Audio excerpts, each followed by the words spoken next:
To my YouTube channel beauty and wellness. आज हम step third के बारे में बातें करेंगे।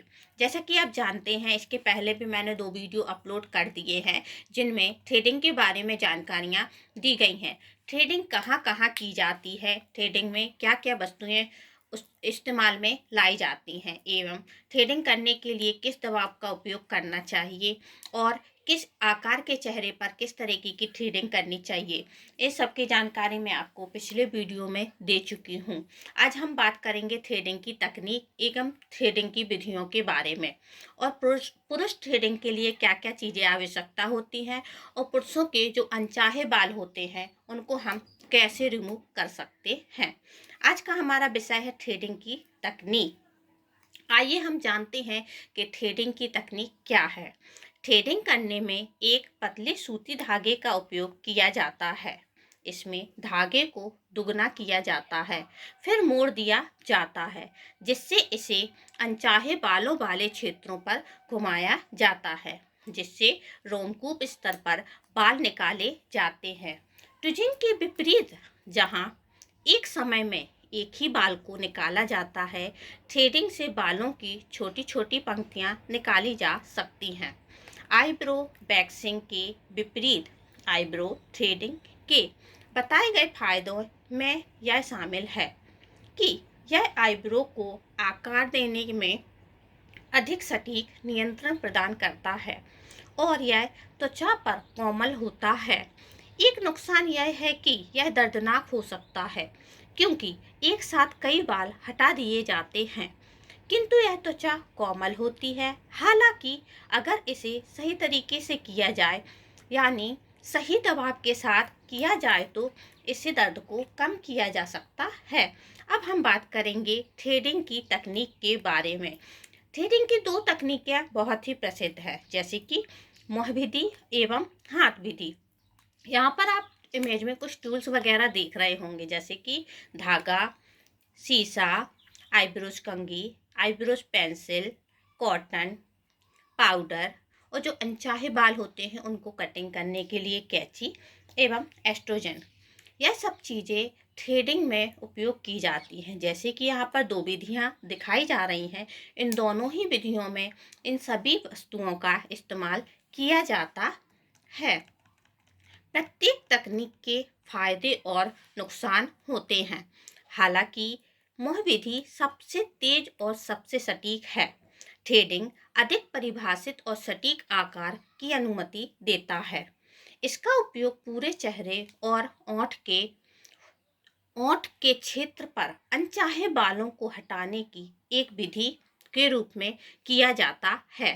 बाहों या पैरों पर बाल हटाने के लिए थ्रेडिंग एक अच्छा तरीका नहीं है, क्योंकि उन क्षेत्रों में बाल आमतौर पर काफी मोटे होते हैं और हटाने के लिए बहुत अधिक बाल होते हैं, जिससे अधिक समय भी लग सकता है। जैसे कि हम जानते हैं, यहाँ पर 2 विधि दर्शाई गई हैं, मुँह विधि और हाथ विधि। जो हाथ विधि है उसमें धागे के दोनों छोरों को लेकर बांध दिया जाता है और उससे केवल 1 या 2 ही बाल निकाले जा सकते हैं। लेकिन जो मुँह विधि है वह बहुत ही प्रचलित विधि है और बहुत ही तेज विधि है। इसके द्वारा धागा के एक छोर को मुंह में ले लिया जाता है और एक छोर को हाथ में ले लिया जाता है। फिर 4-5 फंदे लगाकर उससे जहां चाहे बाल हैं उनकी एक एक पंक्ति करके हम रिमूव कर सकते हैं। इसलिए यह विधि बहुत ही तेज और सटीक विधि है। अब हम बात करेंगे पुरुषों की आवश्यकताओं के अनुरूप थ्रेडिंग तकनीक।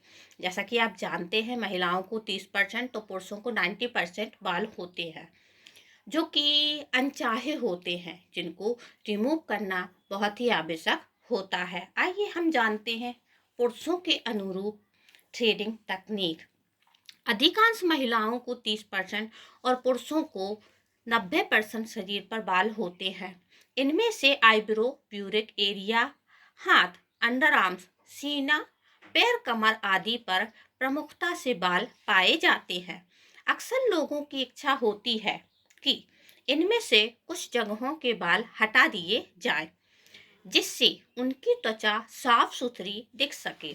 खुशी की बात यह है कि कई तकनीकों की मदद से अब अनचाहे बालों को आसानी से हटाया जा सकता है और यह प्रक्रिया बहुत आसान हो गई है। आइए अब हम बात करेंगे पुरुष थ्रेडिंग के बारे में। जैसा कि आप जानते हैं कि पुरुषों को महिलाओं के मुताबिक अधिक बाल होते हैं, तो उनको किस तरीके से हम रिमूव कर सकते हैं, हम उसके बारे में बात करेंगे। सबसे ज़्यादा ब्यूटी पार्लर और सैलून में बालों को थ्रेडिंग तकनीक से रिमूव किया जाता है। महिलाओं के चेहरे के छोटे छोटे बालों को आसानी से इस तकनीक से हटाया जा सकता है। इसमें दो धागों को घुमाकर बालों को हटाया जाता है। थ्रेडिंग के बाद वापस बाल आने में 4 से 5 हफ्तों का समय लगता है। एशिया और मिडिल ईस्ट की महिलाएं खास तौर पर थ्रेडिंग का उपयोग करती हैं, जबकि एक अध्ययन में पाया गया है कि थ्रेडिंग से त्वचा साफ और चिकनी रहती है। अमेरिका में तो यह आमतौर पर आईब्रो के बाल साफ करने के लिए इस तकनीक का उपयोग किया जाता है। जैसा कि आप इमेज में देख रहे हैं, यह एक पुरुष का चेहरा है जिसमें एक तरफ उसके थ्रेडिंग के बाद की इमेज है और एक तरफ उसमें थ्रेडिंग के पहले की इमेज है। थ्रेडिंग के पहले की इमेज में आप देख सकते हैं कि त्वचा कितनी घनी हेयर सहित है, जिसमें हेयर ज़्यादा दिख रहे हैं, और थ्रेडिंग के बाद स्किन साफ सुथरी नज़र आ रही है। जैसा आप देख रहे हैं, थ्रेडिंग के पहले जो आईब्रोज फैले हुए हैं, थ्रेडिंग के बाद उनको सेट कर दिया गया है, जिससे चेहरा बहुत ही सुंदर लगने लगता है। अब हम बात करेंगे नाक कान के बाल के बारे में। जैसा कि आप जानते हैं, कई पुरुषों को नाक और कान, नाक में तो सभी को बाल पाए जाते हैं, लेकिन किसी किसी पुरुषों को कान में भी बाल पाए जाते हैं। हम बात करेंगे इसी के बारे में। आदमियों के नाक में बाल या कुछ आदमियों के कान में भी बाल होते हैं, जो कि जीवनीय या धूल के कणों को नष्ट करने के लिए होते हैं। हालांकि बाल अधिक उम्र में ही आपको खास परेशान करते हैं। इन बालों से छुटकारा पाने के लिए सबसे सुरक्षित तरीका गोल किनारों वाली कम तेज कैंची, जो खास कर नाक के बाल काटने के लिए ही बनाई गई है, या इलेक्ट्रॉनिक ट्रिमर। लेकिन स्थायी इलेक्ट्रोसिस का विकल्प भी ले सकते हैं, जैसे waxing, laser hair remove, electric shaving, plucking इत्यादि। जैसा कि आप जानते हैं, अगर थ्रेडिंग के बाल प्लकिंग के द्वारा निकलेंगे तो वह बाल एक एक निकाला जाएगा।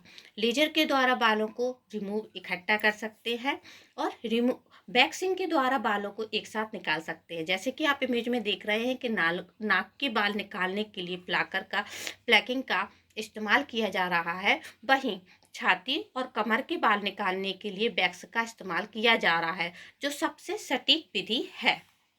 धन्यवाद। लाइक, कमेंट और चैनल को सब्सक्राइब करना ना भूलें और बेल आइकन पर जरूर क्लिक करें।